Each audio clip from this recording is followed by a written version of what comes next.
ပြောရရင် Shadow ဤစဲခိုင်ဖြစ်သွားတဲ့ parallel wall ပေါ့ကွာအဲ့ wall ကဒီ Shadow MC main character ကိုလဲပြီးတော့ဖြစ်နေရဆိုရယ် fan theory ပါထွက်လာတဲ့အထိကိုဆောင်ရန်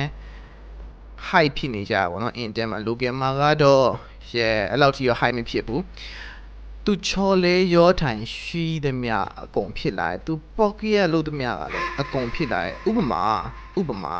ကျွန်တော်ဒီလောကထဲမှာသူနေရဲ့ကဘာဒီ parallel ဖြစ်သွားတဲ့ကဘာကြီးမှာဒီမိုကတ်ရှိနေဒီမိုကတ်မိစ္ဆာအဖွဲ့အစည်းရှိနေရမိစ္ဆာအဖွဲ့အစည်းကမင်းတို့သူကောင်းမျိုးတွေကိုဒီလိုမျိုးခံစားရအောင်လုပ်နေရဆိုပြီးကျွန်တော်ကြာဝန်ပါစတဲ့ရှော့ပြောလိုက်တဲ့ဟာမျိုးကြီးကဒီကဘာကြီးမှာတကယ်ရှိနေရတယ်ပြီးတော့တစားကံကိုတွားခဲ့ဖို့အတွက်အဲ့သူ့ရဲ့အောက်ကလူရကွာနေရာရွေးမြဖြစ်နေတဲ့အချိန်မှာသူကနေရာမှားထောက်လိုက်တယ်သူထောက်ချင်တဲ့နေရာလွဲသွားဒါပေမဲ့အဲ့ဒါကိုသူကချော်လဲရောထိုင်ပြီးတော့ okay အဲ့နေရာကိုသူဖန်တာမျိုးတော့ကြီးလဲလို့ပြောနေပေမဲ့တကယ်ကြီးလေတစားကံကိုအဲ့နေရာမှာဖန်တာမျိုး